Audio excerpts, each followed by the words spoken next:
Salam alaikum les amis. Bonjour, bonsoir. On s'en fout quelle heure il est. Ça va ou quoi? Un petit sujet. Des fois on a l'inspiration, des fois tu sais, on est inspiré par des sujets. Mais c'est la vie, c'est comme ça, c'est bien. C'est pour ça qu'il faut être sociable. Il faut fréquenter du monde pour comprendre le monde, comment il fonctionne. Si tu restes tout le temps enfermé chez toi tout seul. Comme hier, il me dit. Un pote, il me dit, ouais, en fait, t'as vu la météo? Je lui dis, mais regarde par la fenêtre. Il y a des gens comme ça, tu sais, ils sont irrationnels, tu vois. Le mec, il me pose la question, est-ce que t'as vu la météo? Je dis, mais regarde par la fenêtre. Regarde le ciel.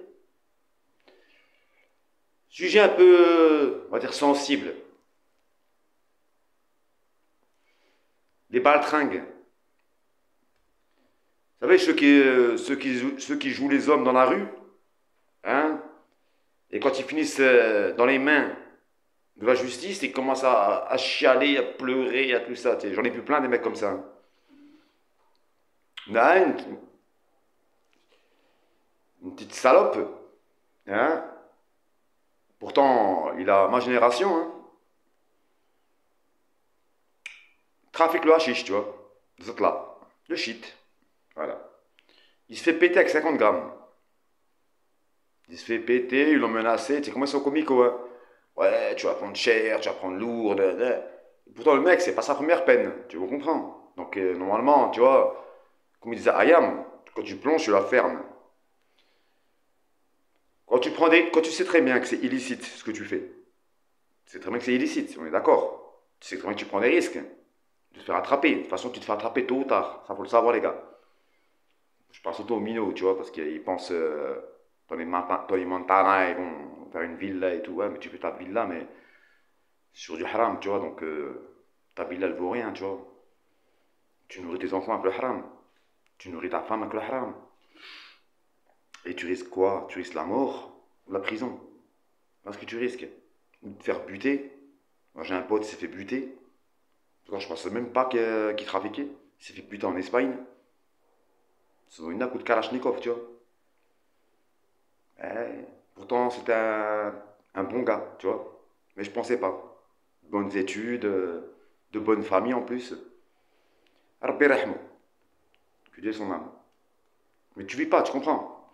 Donc le mec, il se fait péter avec 50 grammes. Il chiale au comico comme une salope. Alors les flics me le font à l'envers. Ils m'ont dit, écoute, vas-y, dis-nous c'est qui ton fournisseur. Et t'inquiète, on va s'arranger avec le proc pour que tu prennes une peine minimale, tu vois. Le mec a dit, voilà, c'est lui, mais attendez, on va lui faire un coup. On va lui faire un coup. Les flics m'ont dit, écoute, on va faire comme ça, tu vas venir avec nous demain, tu vas lui donner un rendez-vous, et tu dis, ramène au moins quelque chose de lourd, tu vois. L'autre, il a appelé, il a dit, ouais, il y a moyen d'avoir un kill et tout. L'autre, il lui a dit, non, écoute, franchement, j'ai un demi-kill. Il m'a dit, ok, vas-y, viens qu'un demi-kill. On se voit à telle place à Mulhouse, tu vois. Donc, les flics, bien sûr, se sont mis en planque, ils sont venus avec lui, tôt, 2 3 heures avant, en civil, tu vois. Il a fait son business, tu vois, avec le gars, taf, taf, mesquin, le gars, il a donné le sac. Taf, ils sont sortis les stupes, boum, ils l'ont pété, tu vois. Zama, le mec, après, il a joué du style, ah, je savais pas, c'est pas moi, on a dû être sous écoute. Le mec, la kahaba, il a pris 3 mois, ZP, avec le bracelet. Il a niqué son pote. En plus, le gars, ils se connaissent, tu vois. Ah, le monde des soi-disant Rgel, des trafiquants, Zama, tout ça. Oh, moi, j'en ai vu en garde à vue chialer. Hein. Oh, fou, fou, fou, fou. Ah, moi, j'en ai vu chialer au bout de la première heure de garde à vue. Hein.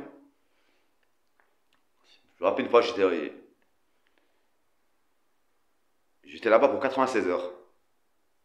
Moi, ça faisait 2 jours que j'étais là-bas, dans les geôles, tu vois. Il y en a un, il est rentré. Déjà, il est rentré bourré. Il nous a cassé les couilles toute la nuit. Je lui ai dit, Roya, s'il te plaît, frérot, ça fait 2 jours que je suis là. J'en ai pour 96 heures. S'il te plaît, Hachek, laisse-nous tranquille. Ouah, ouah. Moi, il était bourré. Quand il était bourré, il était courageux, tu vois. taper sur la porte, crier, insulter les condés, tu vois, bref. Ceux qui sont passés par ce délire connaissent, hein. C'est pas une fierté, hein. Au contraire, hein. C'est de la misère, tu vois. Et bon, après, voilà, hein. Tu payes tes actes, tu payes ce que tu dois assumer ce que tu le fais, c'est tout, ça s'arrête là. Le mec, le lendemain matin, quand il a décassé de l'alcool, il commence à chialer. S'il vous plaît, je supporte plus d'être enfermé, appelez-moi un médecin. Je fais des crises d'angoisse. Sale salope, je te jure, des salopes. Une fois, il y a un gars que je connais, il vient me voir, il me dit, ouais, écoute, Jamel, voilà, j'ai une peine de prison à faire, est-ce que tu peux me faire un contrat de travail et tout? Je lui dis, écoute, frérot, je te fais un contrat de travail, le problème derrière, moi, il faut que je paye les charges sociales. Il me dit, ouais, t'inquiète pas, je te paye l'argent pour les charges sociales. Il me dit, écoute, fais-moi un contrat. Il avait 6 mois à faire, il me dit, fais-moi un contrat de 6 mois.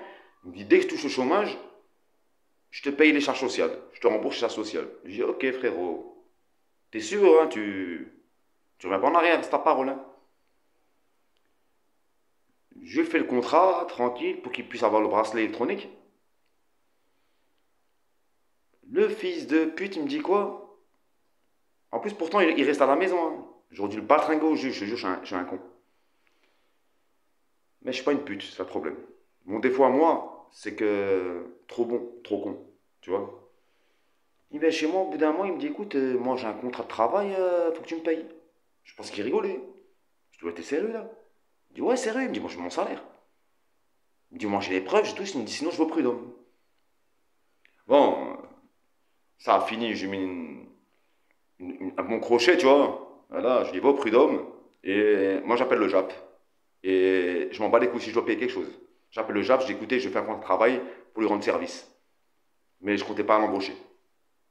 Vous avez vu? Il y a des gens comme ça, wallah. Des gens, c'est des traîtres, wallah. Des traîtres, des baltringues, wallah.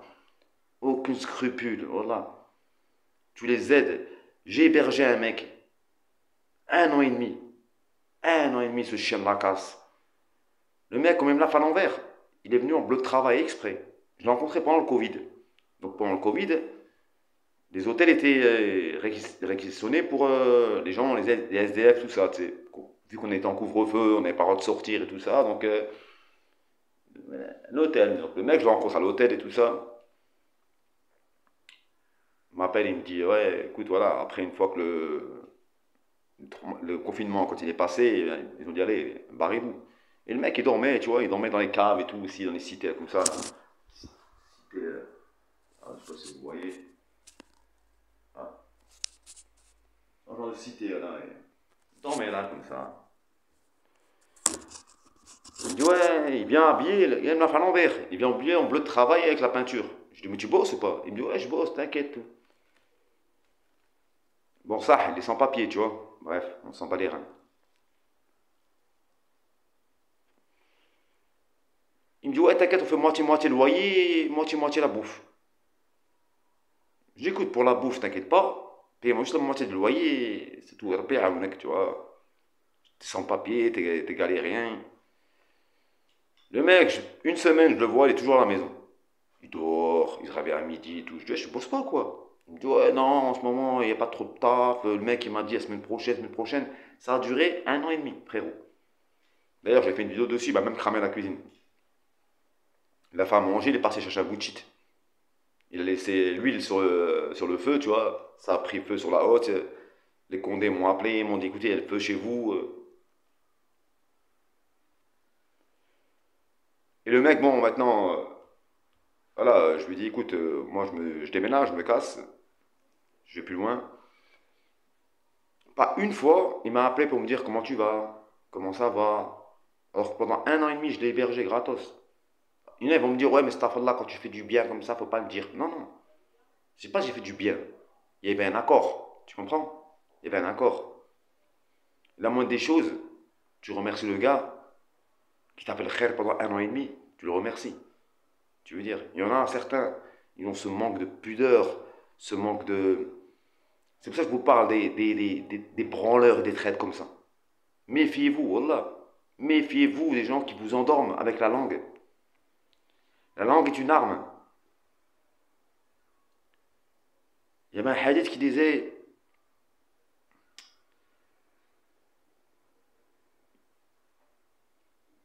y a deux choses qui vous mènent en enfer, hein.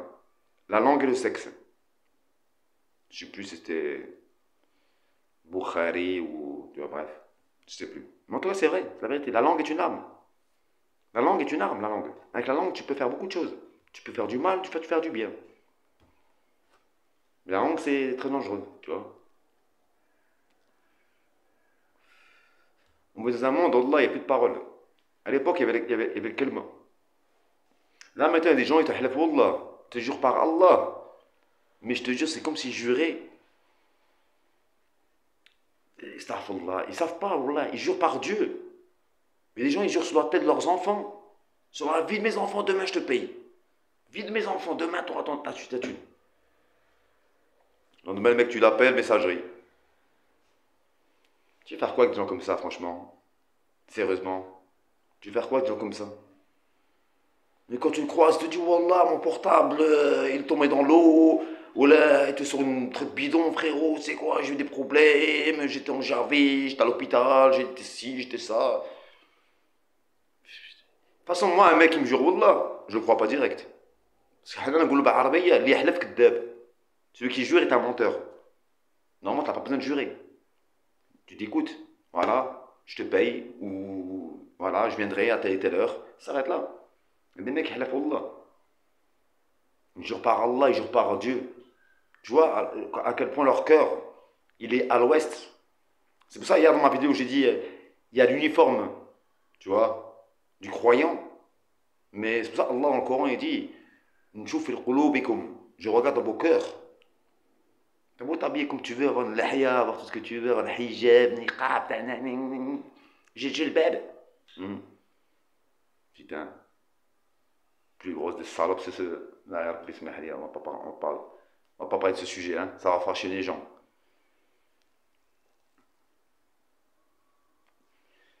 Là, c'est unchara.com. Je mets oui. Musulman, recherche musulman. Cherche draham ou hadzeb. Hajakum. Désolé pour les femmes qui entendent, les petits jeunes qui écoutent mon discours, hein. C'est des fois, il faut parler cru, wallah. Des fois, il faut parler cru. Il faut arrêter avec les sortes de politesse et faire semblant de, comme on dit, faire le discours politicien, langue de bois, tu sais. Non, non, des fois, il faut dire la vérité. Il faut appeler un chat, hein. Tu veux dire, hein, ça sert à rien. Moi, je suis pas parfait, hein. J'ai mes défauts, mais, alhamdoulilah, tu vois. Les gens me connaissent. Ils savent les défauts que j'ai. Je ne les cache pas, moi, mes défauts. Moi, je ne fais pas les mecs, ouais, alhamdoulilah, je vais me foquer le hijab, moi, t'es malade ou quoi. On m'a mis une pute, hachek. Wallah. Mais allez, Inch'Allah, si je peux la changer, je la change. Je te jure, fut un temps, Wallah, il y avait des. Je sais plus de quel pays il venait là, mais. Il tapinait en bas de chez moi, tu vois. Là, à chaque fois, on était en hiver, il était sous l'arrêt de bus, tout ça, 3 heures du matin, sous l'arrêt de bus comme ça, tu sais. Ça va faire le tapin et tout, tu sais. Je leur mets du café, tout ça, tenez, tenez, tenez. Wallah. À la fin, Hakrabbi il me disait, tu sais quoi? Viens, si tu veux, on fait un ensemble et tout. Je dis, non, non, je le fais pas pour ça. Je me fais de la peine, déjà pour commencer. Vous êtes là, comme ça, je sais très bien que vous êtes suivi par un Mac. Et t'as les mêmes. T'as les mêmes qui font ça, ils font les 7 nitouches, tu vois. Ouais, faut qu'on fasse la fête vite fait.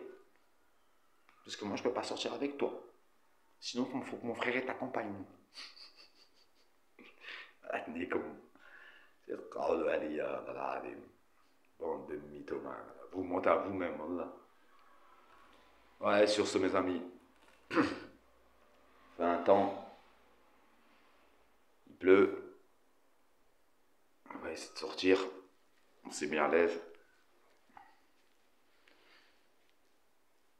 On va mettre la cagoule. Je te jure, des fois, il y en a qui méritent. Là. Sur ce, les amis, salam alaikum. Prenez soin de vous. Et je vous dis, Inch'Allah, à très bientôt.